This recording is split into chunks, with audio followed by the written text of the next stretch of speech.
Hare Krishna, and Sunita Sunil with you in 2-minute Mahabharata stories. Let us chant chapter 11, verse 23 of Bhagavad Gita.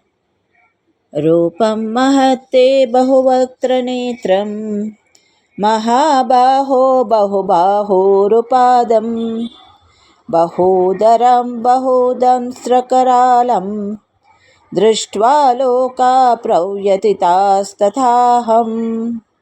We'll see the translation. O mighty armed one, your great form has many faces and eyes, many arms, thighs, and feet, with many bellies and terrible many teeth. The worlds are terrified. I too am shaken, tells Arjuna. The meaning is Arjuna describes Krishna's Vishwarupam, fearsome appearance, many faces, eyes, arms, and teeth. The universal impact, meaning all beings, that is Lokaha, are terrified by the cosmic form. Personal effect, meaning Arjuna himself feels shaken and overwhelmed. The moral is we see Arjuna is overwhelmed by Krishna's Vishwarupam form. He describes the terrifying sight, cosmic magnitude, that is, Krishna's form as countless faces, countless eyes, countless arms, and countless feet. The fearful aspect, which is many teeth, bellies, which evoke terror in all worlds.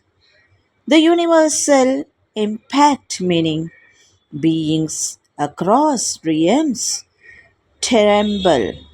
Arjuna himself feels shaken.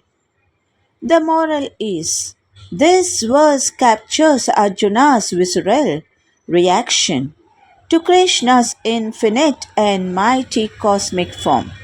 Thank you. Good day to all of you. ಹರೇ ಶ್ರೀಕೃಷ್ಣ. ಶ್ರೀಮದ್ ಭಗವದ್ಗೀತೆ ಅಧ್ಯಾಯ 11 ಶ್ಲೋಕ 23. ರೂಪಂ ಮತ್ತೇ ಬಹುವಕ್ತ್ರನೇತ್ರಂ ಮಹಾಭಾವೋ ಬಹುಬಾಹೋರುಪಾದಂ ಬಹುಧರಂ ಬಹುದಂಷ್ಟ್ರಾಕರಾಲಂ ದೃಷ್ಟ್ವಾ ಲೋಕಾ ಪ್ರವ್ಯಥಿತಾಸ್ತತಾಂ.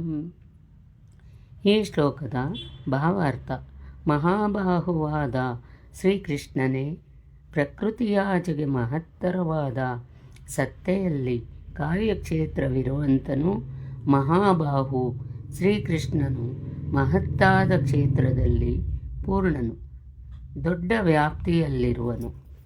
ಅರ್ಜುನನು ಅದೇ ವ್ಯಾಪ್ತಿಯ ಆರಂಭದಲ್ಲಿರುವನು, ದಾರಿಯಲ್ಲಿರುವನು.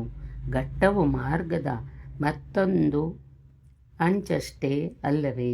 ಮಹಾಬಾಹುವಾದ ಯೋಗೇಶ್ವರನೇ, ನಿಮ್ಮೀ ಬಹುಮುಖ, ಬಹುಕಣ್ಣುಗಳುಳ್ಳ, ಅನೇಕ ಹಸ್ತವಾದ ಜಂಘಗಳುಳ್ಳ, ಬಹುದರ ವಿಕರಾಲವಾದ ಬಹುದವಡೆಗಳುಳ್ಳ ಬೃಹದ್ರೂಪವನ್ನು ಕಂಡು ಲೋಕಗಳೆಲ್ಲ ಭಯದಿಂದ ತತ್ತರಿಸಿ ಬೀಳುತ್ತಿದೆ.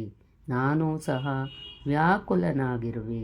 ಶ್ರೀಕೃಷ್ಣನು ಇಂತಹ ಮಹಾನಾಕೃತಿಯುಳ್ಳವನೇ ಎಂದು ಅರ್ಜುನನಿಗೆ ಈಗೀಗ ಭಯವೆನಿಸಿದೆ. ಎಲೈ ಮಹಾಬಾಹುವೆ, ಹಲವು ಮುಖಗಳಷ್ಟು ಕಣ್ಣುಗಳನ್ನು, ಬಾಹುಗಳನ್ನು, ತೊಡೆಗಳನ್ನು, ಪಾದಗಳನ್ನು, ಉದರಗಳನ್ನು ಮತ್ತು ಕೋರೆ ದಾಡೆಗಳನ್ನು ಹೊಂದಿರುವ ನಿನ್ನ ಮಹಾನ್ ರೂಪವನ್ನು ಕಂಡು ದೇವತೆಗಳನ್ನೊಳಗೊಂಡಂತೆ ಅವರ ಲೋಕಗಳು ಭಯಗೊಂಡಿವೆ. ಅದರಂತೆ ನಾನೂ ಭಯಗೊಂಡಿದ್ದೇನೆ.